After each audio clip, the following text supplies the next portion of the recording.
ರಾಜ್ಯಸಭಾ ಚುನಾವಣೆಗೆ ನಾಮಪತ್ರ ಸಲ್ಲಿಸೋದಕ್ಕೆ ಇವತ್ತು ಕೊನೆ ದಿನ. ಇವತ್ತು ಬಿಜೆಪಿ ಅಧಿಕೃತ ಅಭ್ಯರ್ಥಿಯಾಗಿ ನಾರಾಯಣ್ ಭಾಂಡಗೆ ಅವರು ನಾಮಪತ್ರವನ್ನು ಸಲ್ಲಿಸೋದಕ್ಕೆ ಹೊರಟಿದ್ದಾರೆ. ಸರ್, ಇವತ್ತು ನಾಮಪತ್ರವನ್ನು ಸಲ್ಲಿಸ್ತಾ ಇದ್ದೀರಿ.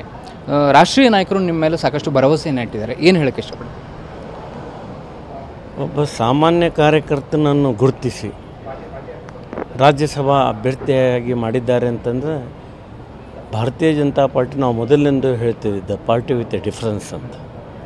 ಅದೇ ರೀತಿ ಇಲ್ಲಿ ಸಾಮಾನ್ಯ ಕಾರ್ಯಕರ್ತನನ್ನು ಗುರುತಿಸಿ ಗೌರವಿಸ್ತಕ್ಕಂಥ ಸಂಸ್ಕೃತಿ ಇದು ಕೇವಲ ಭಾರತೀಯ ಜನತಾ ಪಾರ್ಟಿಯಲ್ಲಿ ಮಾತ್ರ ಸಾಧ್ಯ ಅನ್ನತಕ್ಕಂಥದ್ದನ್ನು ಹೇಳ್ತೀನಿ.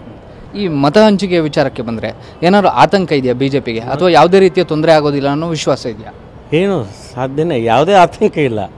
ಆತಂಕ ಪಡತಕ್ಕಂಥ ಪ್ರಮೇಯನೇ ಉದ್ಭವಿಸೋದಿಲ್ಲ ಯಾವುದು.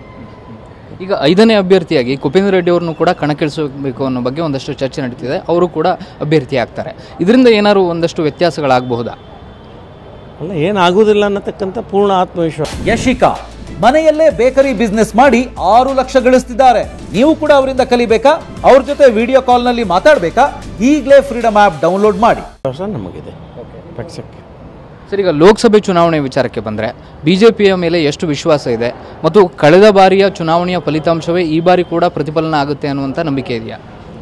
ಅದಕ್ಕಿಂತಲೂ ಹೆಚ್ಚು 400 ಸೀಟುಗಳನ್ನು ನಾವು ದಾಟ್ತೇವೆ ಅನ್ನತಕ್ಕಂಥ ವಿಶ್ವಾಸ ಇದೆ. ಕೇವಲ ಬಿ ಜೆ ಪಿನೇ 360ಕ್ಕಿಂತಲೂ ಹೆಚ್ಚು ಸೀಟುಗಳು ಬರ್ತಿದೆ. ಯಾಕಂತಂದರೆ ನಾವು ಮಾಡಿದಂಥ ಕೇಂದ್ರದಲ್ಲಿ ಭಾರತೀಯ ಜನತಾ ಪಾರ್ಟಿ ಮಾಡಿದಂಥ ಅಭಿವೃದ್ಧಿ ಸನ್ಮಾನನೀಯ ಪ್ರಧಾನಮಂತ್ರಿ ನರೇಂದ್ರ ಮೋದಿಯವರು ಇಟ್ಟಂಥ ದಿಟ್ಟ ಹೆಜ್ಜೆಗಳು ಭಾರತಕ್ಕೆ ವಿಶ್ವಾಸ ಹುಟ್ಟಿದೆ. ಅವರು ಇವತ್ತು ಜಗತ್ತಿನ ನಾಯಕರಾಗಿದ್ದಾರೆ.